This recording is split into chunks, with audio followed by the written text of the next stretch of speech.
안녕하세요. 저는 부천에 사는 40대 초반의 여자입니다. 여기에 올라온 글을 읽어본 적은 있었지만 제가 이렇게 글을 쓰게 될 거라곤 상상도 못했습니다. 저는 정말 시월드도 없이 사랑하는 남편과 누구보다 행복한 결혼 생활을 하고 있었어요. 하지만 형님이 저희 집안 사람이 되고 나서부터 정말 바람 잘 날이 없었어요. 형님이랑 저는 나이는 동갑이지만 회사에서는 제가 형님의 직장 상사였어요. 형님은 여우 중에서도 정말 얄미운 여우여서 제가 평소에도 마음에 안 들어 했었거든요. 직장 상사한테 잘 보이려고 하는 건 좋은데 그게 너무 티가 나서 보기가 불편할 지경이었어요. 그런데 2년 전 아주버님이랑 결혼한 뒤로 공과 사를 구분하지 않고 회사에서도 계속 집인양 형님 행세를 하는 거예요. 제가 몇 번이나 공과 사를 구분해달라고 했지만 전혀 제 말을 듣지 않았어요. 제게 그런 말을 들은 게 마음에 안 들었는지 시어머니께 제가 회사에서 상사라고 형님인 자신을 무시하면서 괴롭힌다고 거짓말을 치더라고요. 당연히 시어머니께서는 형님 말을 믿고 저를 꾸짖으셨죠. 어머님, 저 요즘 회사 다니기가 너무 힘들어요. 동서가 상사로 있으니까 너무 불편한 거 있죠? 직급 좀 높다고 저를 얼마나 무시하고 괴롭히는지 몰라요. 뭐? 둘째가 무시를 해? 얘 둘째야. 아무리 네가 직장 상사래도 그렇지 손윗 사람인데 형님을 그렇게 무시하면 되겠어? 가족이면 같이 도와주면서 해야지. 아니에요. 무슨 소리예요. 저 형님 무시한 적 한 번도 없어요. 형님이 이 집에 들어오기 전에도 무시했던 적 없었어요. 어머님, 저는 괜찮아요.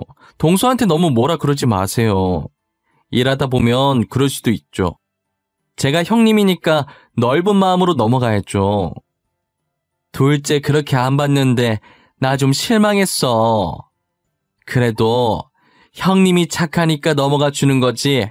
다른 집이었어 봐. 벌써 난리 났어. 형님이 제게 이런 적이 한두 번이 아니라서 점점 화가 나더라고요. 그래도 집안 분위기 망치기 싫어서 늘 제가 고개 수그리고 들어갔었어요. 그랬더니 형님은 시어머니를 등에 업고 선을 넘는 행동을 하기 시작하더라고요.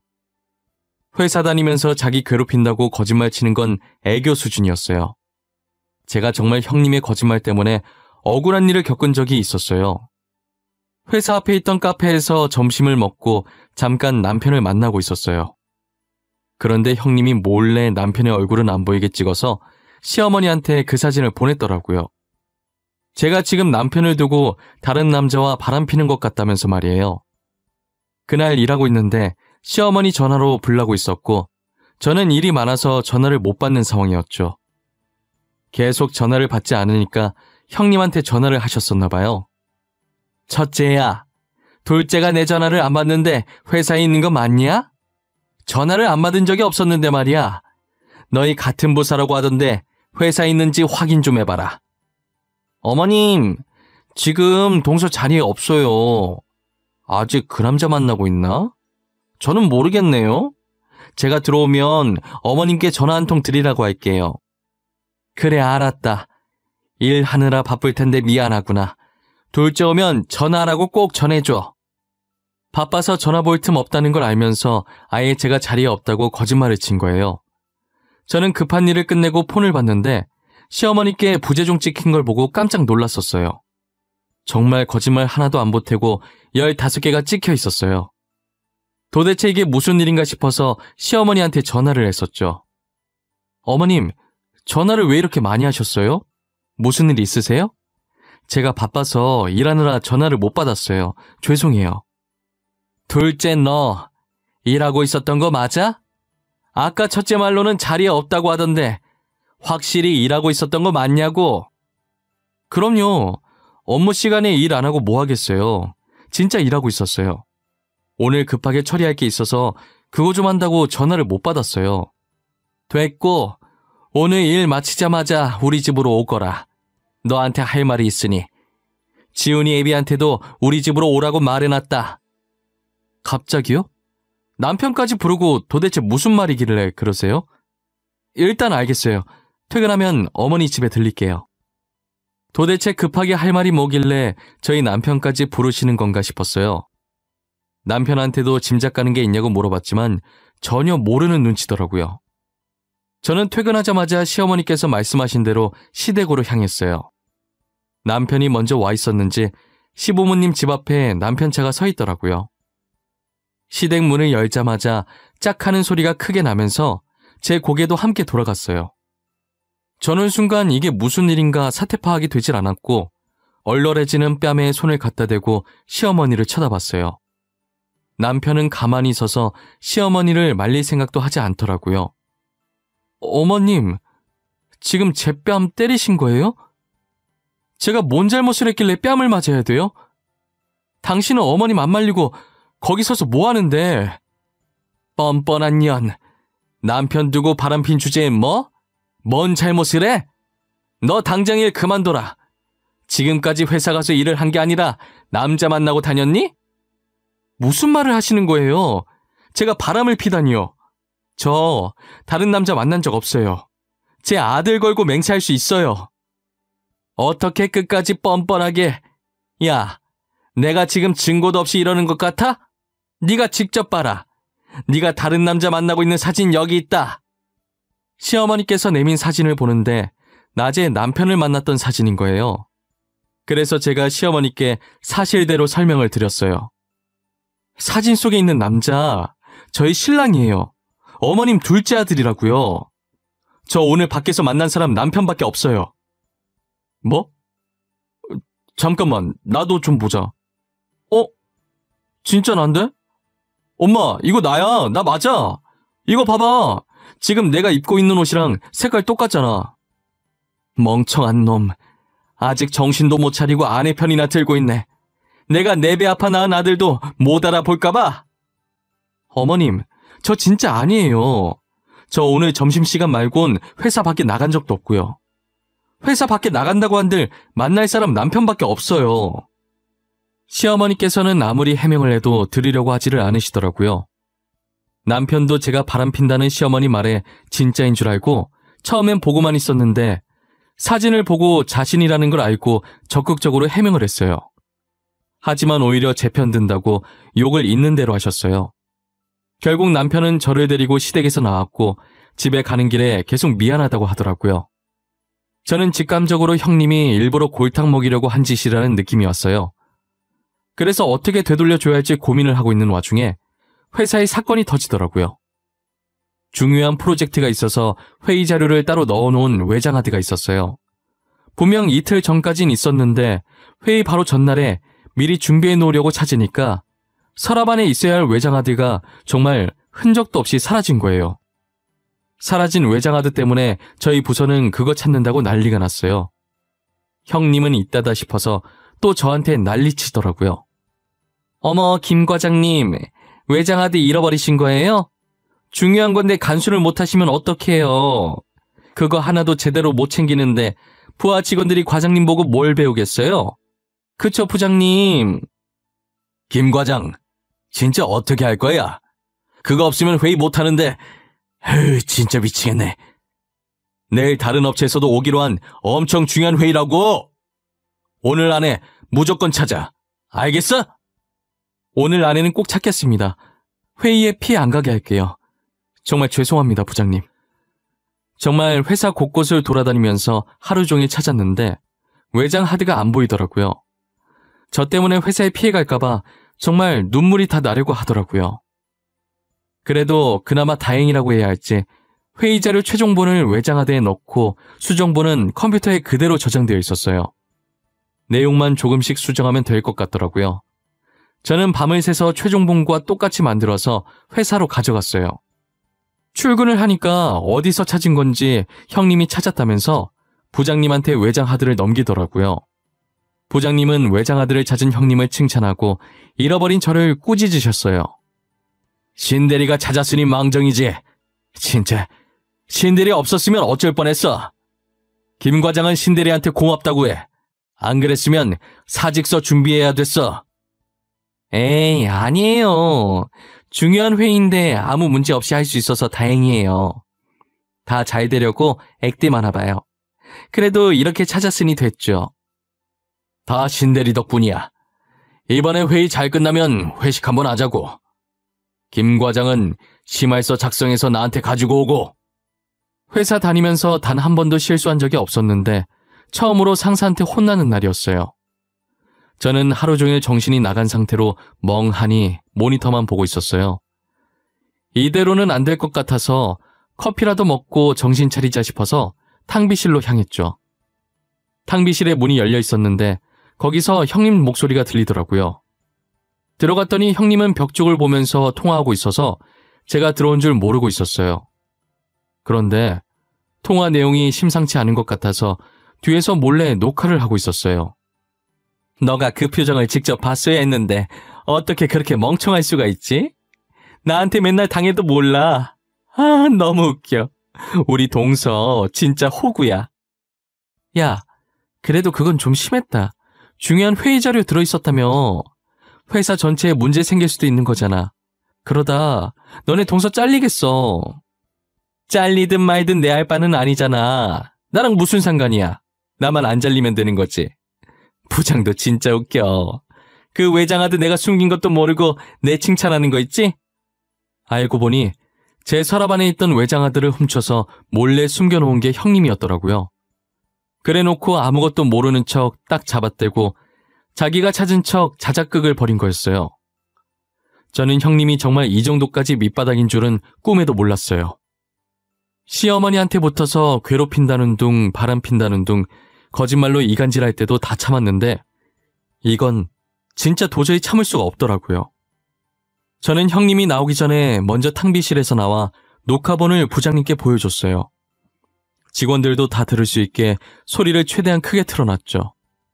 녹화본을 본 부장님과 직원들은 얼굴이 점점 일그러지더라고요. 형님은 아무것도 모르고 친구와 통화가 끝났는지 탕비실에서 나오더라고요. 그리고 저희 부서 분위기가 싸하다는 걸 느꼈는지 눈치를 보기 시작했어요. 저희 회사 대표님은 직장 내 따돌림을 정말 싫어하시는 분이세요. 동료를 괴롭히는 직원은 즉시 해고를 하고 같은 업계에 일을 못하게 만드시죠. 부장님은 형님한테 두 가지 중 한 가지를 선택하라고 하시더라고요. 신대리, 어떻게 직장 상사를 가지고 놀 수가 있어요? 여기가 무슨 학교입니까? 한두 살 먹은 어린애도 아니고 유치하게 무슨 짓입니까? 부장님, 도대체 무슨 소리를 하시는 거예요? 제가 뭘 잘못했다고 그러세요? 저 아무것도 한 게 없는데요. 제가 누굴 가지고 놀아요? 외장하드 왜 숨겼어요? 아, 변명 필요 없어요. 안 듣고 싶네요. 자진해서 사직서 제출하고 나가던지 녹화본 대표님께 넘길 테니 쪽팔림 당하면서 나가던지 선택하세요. 부장님, 죄송해요. 다신 안 그럴게요. 제가 잘못했어요. 제발 한 번만 봐주세요. 네? 결국 형님은 사직서를 제출하고 제 발로 회사를 나갔어요. 그리고 저는 그 영상을 시댁에 가서도 보여드렸죠. 어머님, 그동안 회사에서 괴롭힘 당한 건 형님이 아니라 저예요. 공사 구분 못하고 형님이라는 권력을 회사까지 끌고 와서 괴롭혔다고요. 뭐? 그럼 그때 너가 다른 남자 만나는 것도 사실이 아니었단 말이야? 그 사진 보내준 것도 첫째인데. 네, 저 다른 남자 만난 적 단 한 번도 없어요. 제 아들 걸고 맹세할 수 있다고 했잖아요. 그리고 그때 남편도 사진 속에 있는 남자가 자기라고 말했었고요. 너무 미안하구나. 첫째가 진짜 확실한 거라길래 첫째 말만 믿고. 내가 정말 미안하다, 아가. 그동안 얼마나 힘들었을까. 어머님도 모르고 그러신 거잖아요. 저는 괜찮아요. 다 잊었어요. 이제라도 이렇게 오해를 풀 수 있어서 다행이에요. 저는 시어머니와 오해를 풀었고 시어머니는 곧장 형님을 시댁으로 불렀어요. 형님은 제가 모든 것을 다 말했다는 걸 예상하고 쭈뼛쭈뼛 들어오더라고요. 시어머니는 형님이 들어오자마자 아주버님이랑 당장 이혼하라면서 난리도 아니셨죠. 둘째한테 얘기 다 들었다. 그동안 네가 우리를 가지고 놀아? 우리 아들이랑 당장 이혼해라. 너 같은 며느리 필요 없다. 어머님, 죄송해요. 제가 잘못했어요. 다시는 안 그럴게요. 그러니까 이혼하라고만 하지 말아주세요. 시끄럽다. 당장 이혼 도장 찍고 갈라서거라. 너가 시집 오기 전까진 둘째랑 나랑 사이 좋았어. 너만 아니었으면 둘째한테 뺨 때릴 일도 없었다고. 그러니까 더 이상 물 흐리지 말고 이혼해. 알겠어? 형님, 저한테는 뭐 하실 말씀 없으세요? 명예훼손으로 고소하기 전에 마지막 말이라도 들어보려고요. 명예훼손? 안 돼, 동서. 고소만은 안 돼. 내가 진짜 미안해. 잘못했어. 나도 내가 왜 그랬는지 모르겠어. 잠시 미쳤었나 봐. 제가 2년 동안 형님 때문에 얼마나 힘들었는 줄 아세요? 안 맞아도 될 뺨도 맞아보고 안 혼나도 될 일이었는데 직원들 다 보는 앞에서 창피도 당해보고. 동서, 내가 정말 미안해. 평소에 실수 한 번 하지 않는 동서한테 열등감 가지고 있었나 봐. 내가 진짜 잘못했어. 용서해줘. 이렇게 빌게. 용서해주기엔 형님이 제 자존심에 스크래치를 많이 내셨어요. 저희 정말 앞으로 볼 일이 없었으면 좋겠어요. 결국 형님은 회사에서도 쫓겨나고 시댁에서도 쫓겨났어요. 저는 녹화본과 시어머니 문자 캡처본을 들고 형님을 허위사실 유포, 명예훼손죄로 고소했어요. 그리고 형님은 저희 가족 앞에서 사라지셨어요. 그렇게 영영 안 마주칠 줄 알았는데 예상치 못한 곳에서 마주치더라고요. 제가 이번 프로젝트를 성공적으로 끝내고 다른 회사에 스카우트 제의가 들어와서 기존에 다니던 회사보다 훨씬 좋은 조건으로 이직을 하게 되었어요. 그런데 저와 같이 일하던 직원이 출산 휴가를 써서 그 기간 동안만 잠깐 일할 계약직을 뽑아야 했어요. 원래 제가 면접장에 들어가지 않는데 부장님께서 이번에 같이 보자고 하셔서 들어가게 됐어요. 서류 전형에 합격한 지원자들이 면접장에 들어오기 시작하더라고요. 그런데 낯익은 사람이 한 명 보이더라고요. 이력서에 적힌 이름과 나이를 봤더니 형님인 거예요. 형님도 면접관 자리에 제가 앉아있으니 꽤나 놀란 눈치더라고요. 부장님만 지원자들한테 질문하고 저는 질문을 하지 않았어요. 김 과장은 할 말 없나? 지원자들한테 궁금한 거 없어? 어차피 김 과장이랑 일하게 될 거니까 질문할 거 있으면 해도 돼. 그럼 신지효 씨? 전에 다니시던 직장에서 문제를 일으켜서 사표 쓰지 않으셨어요? 여기서는 일 열심히 할 수 있으시겠어요? 꽤나 중요한 업무를 하는 부서라 장난질은 하면 안 되거든요. 그게 무슨 말이야? 신지효 씨 이전 직장이 어딘데? 여기 김 과장 있던 회사 아니야? 심지어 같은 부서에 있었네? 저희 부서는 보안이 정말 중요해요. 일부러 자료를 숨기는 장난은 치면 안 된단 말이죠. 직원들이 당황하잖아요. 그래서 지금은 손버릇 고치셨는지 궁금하네요. 제 말에 형님 눈에 눈물이 차기 시작하더니 그대로 면접장에 나가시더라고요. 도망가는 형님의 뒷모습을 보는데 그리 속이 시원하진 않더라고요. 그래도 형님이 이혼하시고 나서 제 삶은 예전처럼 평화로워졌어요. 시어머니께서는 미안해서 제게 예전보다 훨씬 잘해주시고 계시고요. 저는 도대체 무엇이 형님을 그렇게 만든 것인지 가끔 생각해봐요.